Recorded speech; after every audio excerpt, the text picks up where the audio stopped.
Eh bien, bonjour à tous et bienvenue au 5 Square Renaissance où ce matin je suis absolument désolée de la lumière pas terrible que je vous propose, mais la lumière est à l'intérieur, donc aucun problème. Alors, aujourd'hui ce qui m'amène vers vous, c'est de vous parler de l'ennui.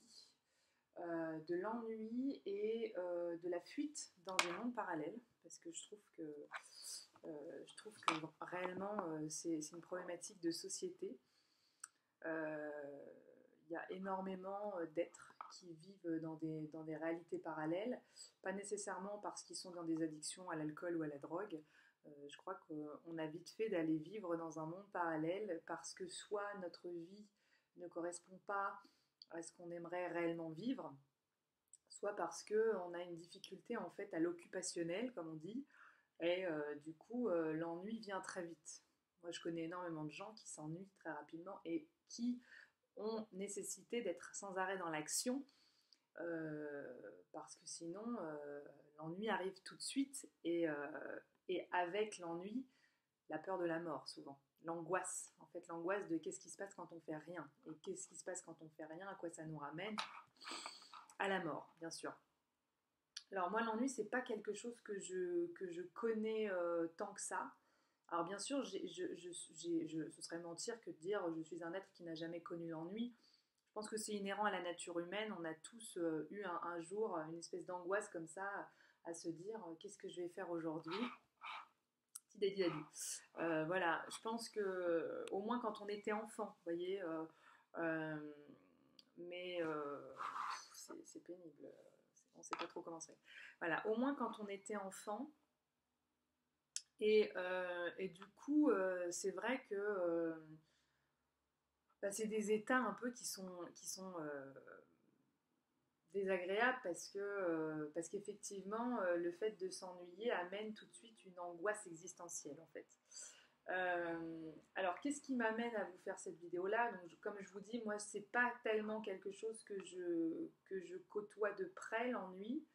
Euh, Même si parfois je passe justement par des phases où en fait j'ai envie de faire tellement de choses que je suis un peu dans la difficulté que connaissent les gens qui ont peur de s'ennuyer. Enfin, ça me paraît un peu lié en fait. C'est-à-dire ce truc de se dire merde, par quoi je commence?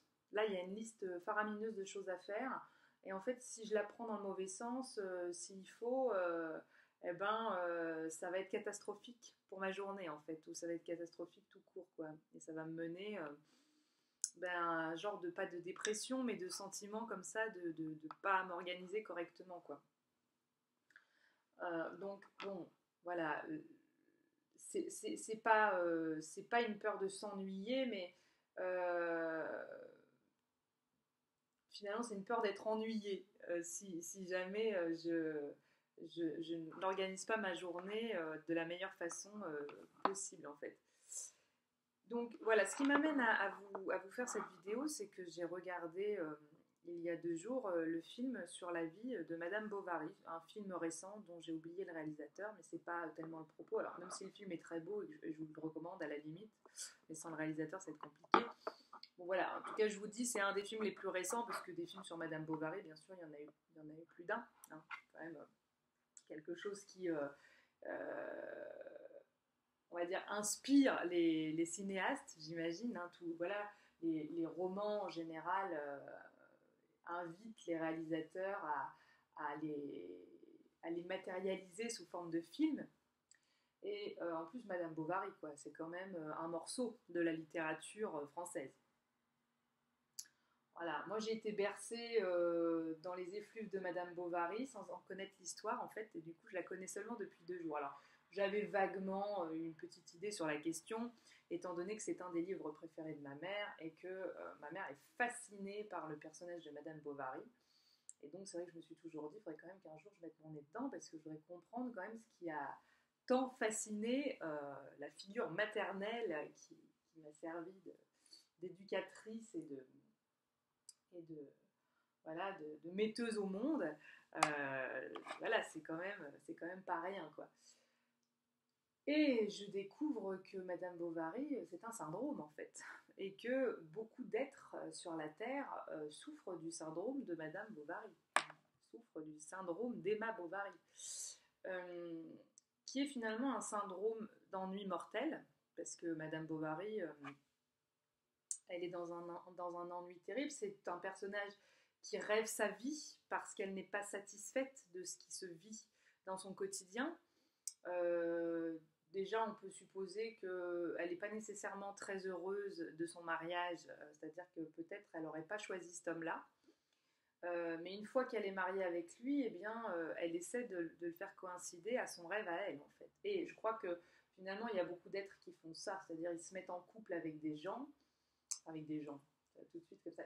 Alors, par exemple, vous rencontrez quelqu'un, vous vous mettez en couple avec cette personne, et puis en fait, vous allez rêver cette personne. Vous n'allez pas la regarder telle qu'elle est réellement. Et vous allez la rêver en fonction d'un tas de critères, de votre éducation, de vos blessures, etc. Et puis, au fur et à mesure que le temps va passer, cette personne va révéler qu'elle n'est pas exactement le fantasme que vous avez projeté sur elle.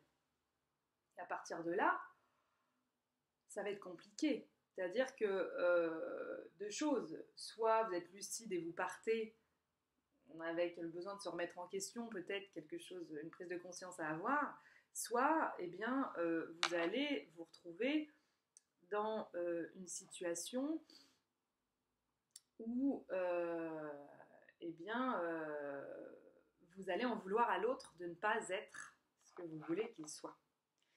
Et vous allez rentrer dans une forme de folie, quelque part. Parce que finalement, Emma Bovary, elle était un peu rendue folle par cette vie d'amertume et de rêve inassouvi, de désir enfoui, de toutes ces choses qu'elle ne pouvait pas mettre au jour et qui n'étaient qu'un accouchement d'elle-même, qui n'avait rien à voir avec des projections extérieures en réalité. Elle projetait à l'extérieur le monde intérieur qu'elle avait.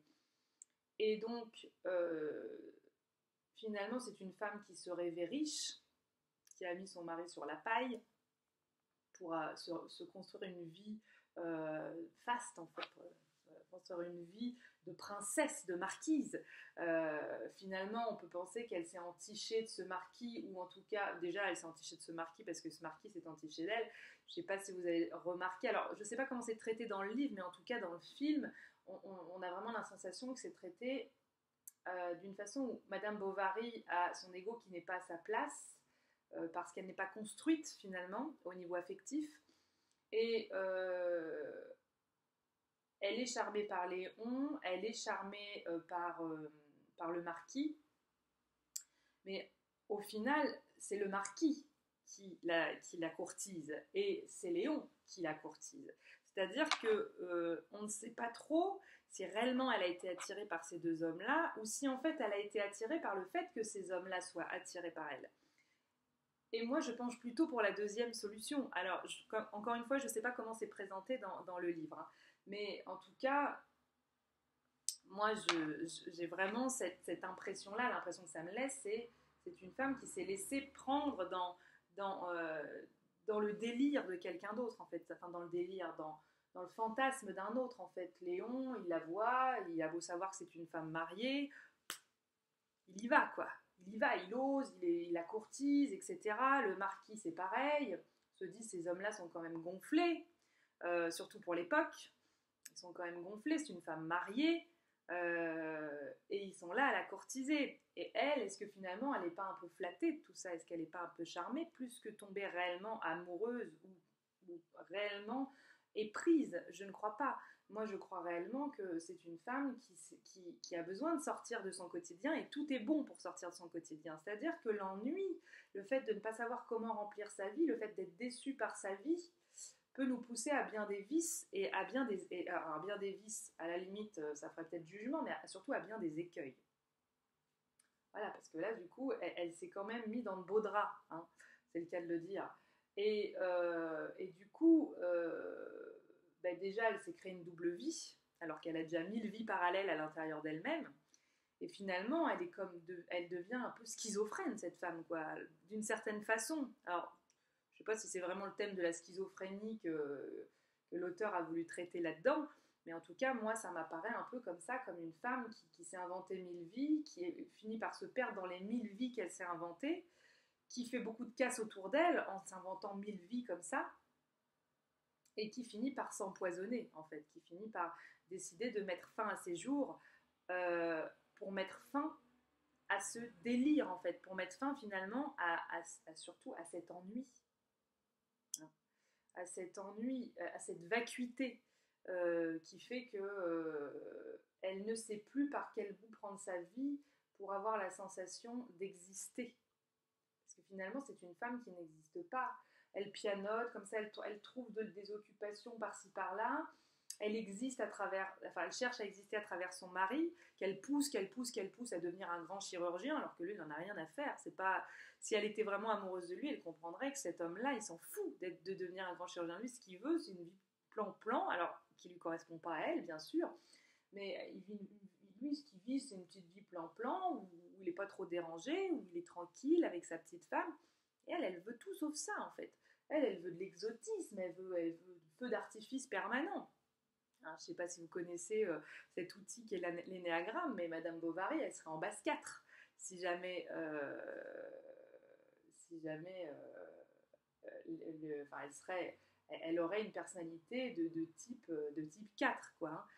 Voilà, c'est-à-dire ce surbesoin d'être toujours finalement dans du nouveau, dans des choses qui sortent de l'ordinaire, vous voyez, de l'original, du marginal. Voilà, puis on voit bien dans les goûts qu'elle a, vestimentaires, elle a des tenues complètement qui font rêver, c'est vrai, elle a des tenues féminines à souhait, créatives, elle a des goûts en matière de linge, de rideaux, de vaisselle, de meubles, etc., qui prouvent que bah, c'est une femme qui a besoin d'une vie qui n'est pas plan-plan, qui n'est pas ordinaire. Hein. Et finalement, on a peut-être tous un peu ce syndrome-là, puisque, alors à plus ou moins grande échelle, il faudrait suggérer, peut-être que ça existe déjà, il faudrait suggérer aux grands psychiatres ou aux grands psychanalystes de créer le syndrome Emma Bovary, parce que finalement, je crois que le monde actuel est un monde qui souffre de ce syndrome-là, de ce syndrome de préférer se projeter dans des vies parallèles plutôt que d'affronter la réalité des choses. Et du coup, bah, de se retrouver dans des situations pas possibles. Combien d'êtres se mentent ou se racontent des histoires dans des relations amoureuses qu'ils peuvent avoir parce que justement ils se disent ah bah oui mais la vie c'est d'être en couple, voilà, c'est ces fameux trucs de société là qui nous font partir en cacahuète et qui nous coupent de notre liberté et qui nous font vivre la vie des autres en fait. C'est-à-dire que c'est pas notre vie, c'est la vie des autres. On essaye de convenir en fait. Et ça nous fait faire un peu n'importe quoi quelquefois. Et ça nous fait nous mettre en couple avec des gens qui ne nous correspondent en rien. Mais on préfère s'illusionner parce que quelque part, regarder les choses en face, ça ferait trop mal. Ou on se sent pas prêt, ou on croit, on est dans l'illusion que ça ferait trop mal. Au final, tout ça, c'est presque autodestructeur de notre part. Voilà. C'était la petite réflexion du jour autour du film d'Emma Bovary. Je ne sais pas si ça parlera à certains. Je ne sais pas pourquoi j'avais envie de parler de ça. Je me suis dit que c'était vraiment un sujet actuel, un sujet de société. Et que finalement, même si c'est un roman qui n'a pas été écrit hier, c'est un roman qui n'a pas pris une ride. Parce que on pourrait tout à fait l'actualiser et le mettre au goût du jour. On pourrait imaginer une Madame Bovary de 2018, bientôt 2019. Ce serait intéressant de voir quelle vie aurait Emma Bovary en 2018. Voilà. Je vous aime, je vous embrasse et je vous souhaite une délicieuse journée. Désolée pour cette lumière qui fait un peu défaut ce matin. Je ne comprends pas parce que j'ai deux sources de lumière. La fenêtre est ouverte, mais en fait le temps est un peu gris et je pense que voilà, ça fait que la pièce est du coup très grise. Bisous, bisous, le soleil est dans nos cœurs. À très très vite.